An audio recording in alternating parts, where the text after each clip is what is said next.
कल पूरी दुनिया और आप सब भी मंगलवार रात का इंतजार कर रहे थे। लोग सोच रहे थे कि सुबह उठते ही उन्हें जाने कौन सी विध्वंसकारी खबरें देखने को मिलेंगी। आप लोगों ने सबसे पहले सोशल मीडिया और अखबारों को चेक किया होगा और तब जाकर लोगों को पता चला कि डेडलाइन से 90 मिनट पहले अमेरिका और ईरान के बीच युद्ध विराम हो गया और आज हम इसी युद्ध विराम को आपके लिए डिकोड करेंगे।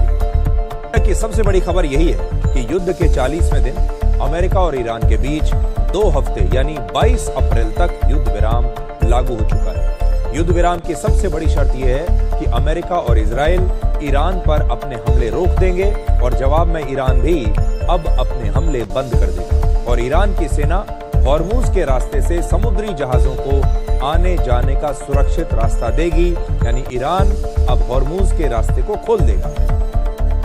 अमेरिका के राष्ट्रपति डोनाल्ड ट्रंप ने आज सुबह 5:30 बजे तक की डेडलाइन देकर ईरान की पूरी सभ्यता को खत्म करने की धमकी दी थी और आप सब लोग भी जब रात को कल सोए होंगे तो इसी आशंका के बीच आप सोए होंगे कि कल सुबह जब उठेंगे तो न जाने कौन सी खबर देखने को मिलेगी, सुनने को मिलेगी। लेकिन इस डेडलाइन से लगभग 90 मिनट पहले ही युद्ध विराम हो गया। इससे पहले राष्ट्रपति ट्रंप ने पहली बार 5 दिनों का और फिर दूसरी बार 10 दिनों का एक तरफा युद्ध विराम लागू किया था, आपको याद होगा। लेकिन ईरान ने दोनों ही बार किसी भी तरह की बातचीत से इनकार किया था और कहा था कि वो अमेरिका से कोई समझौता नहीं करेगा और ना ही वो अमेरिका से कोई बातचीत कर रहा है। लेकिन अब आज ईरान ने पहली बार इस युद्ध विराम के समझौते को स्वीकार किया है और युद्ध को रोकने के लिए अपनी 10 शर्तें अमेरिका के सामने रखी हैं। इस युद्ध विराम पर अमेरिका और ईरान के बीच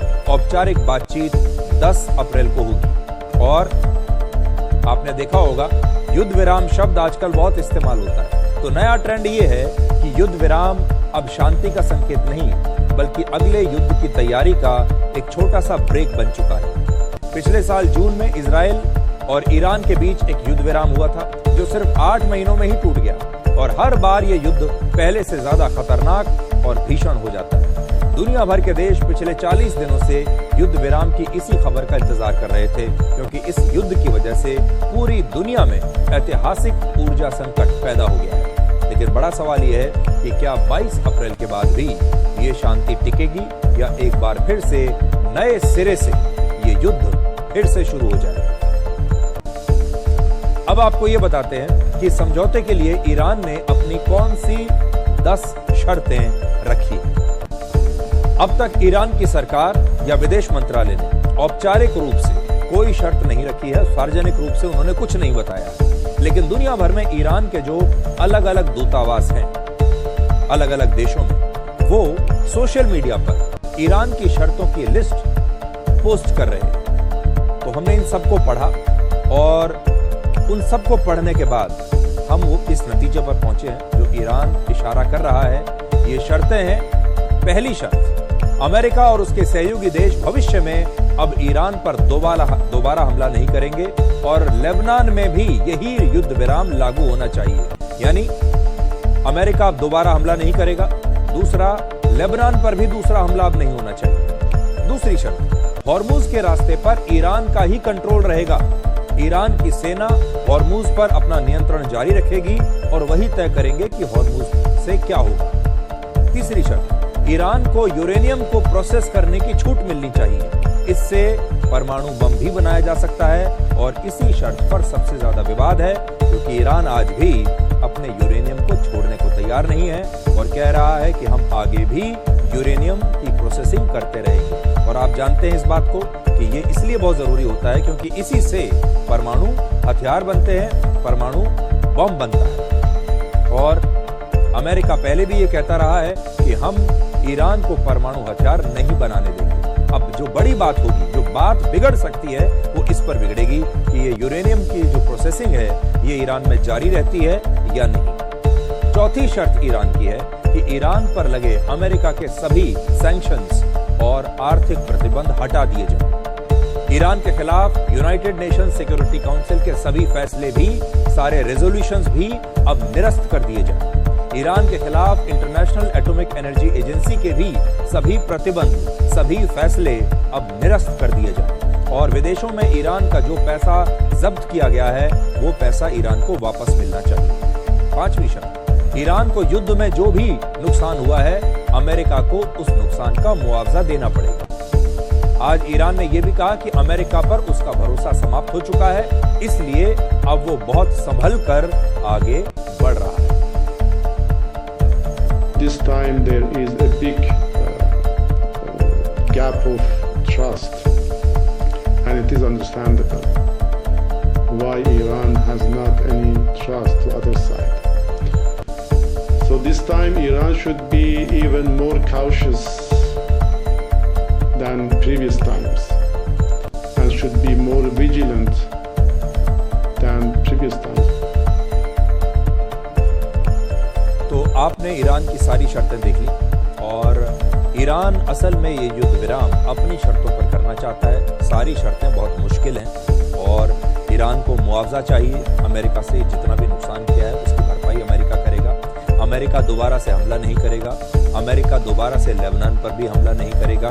इसके अलावा ईरान अपना जो परमाणु बम का जो कार्यक्रम है, हालांकि वो सीधे सीधे ये बात नहीं कहते, लेकिन यूरेनियम प्रोसेसिंग वो जारी रखना चाहते हैं।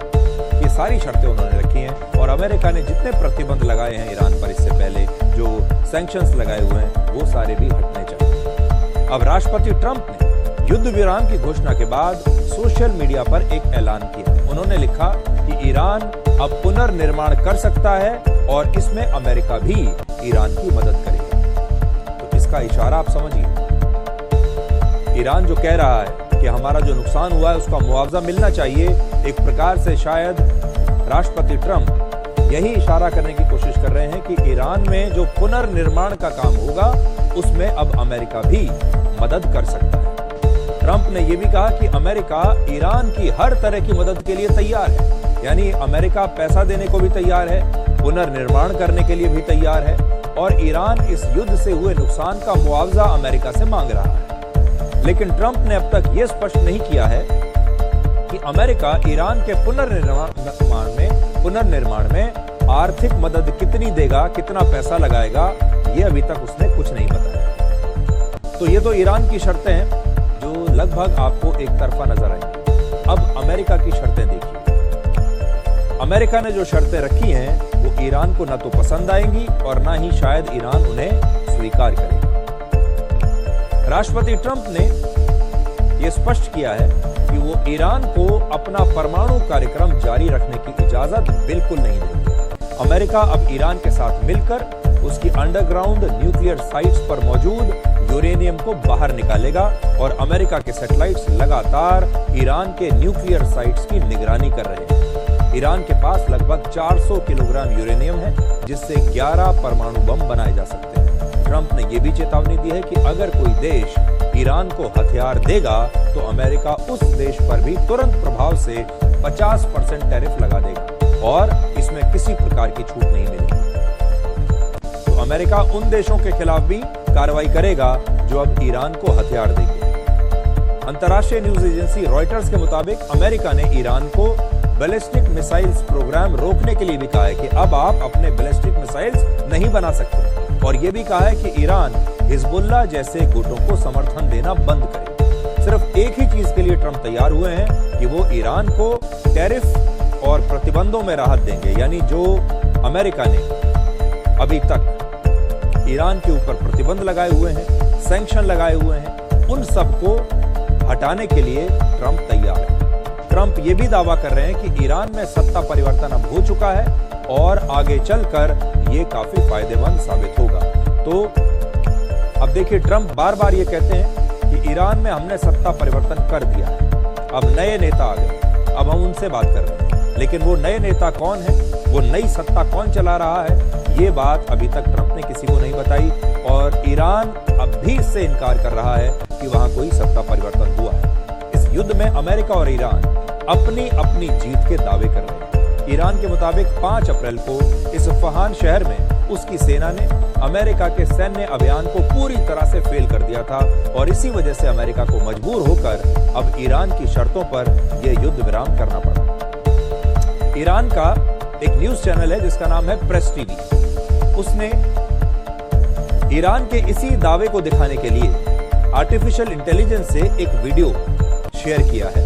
प्रेस टीवी ईरान का पहला इंटरनेशनल न्यूज नेटवर्क है और इस वीडियो में ईरान ने यह दिखाया है कि ईरान की सेना लगातार हमले कर रही है अमेरिका की सेना पर और अमेरिकी सेना को जल्दबाजी में अपने इस ऑपरेशन को अधूरा छोड़कर ईरान से बाहर भागना पड़ा। आपको याद होगा जब अमेरिका ने इतना बड़ा ऑपरेशन चलाया था अपने दोनों पायलट्स को ईरान से बाहर निकालने के लिए।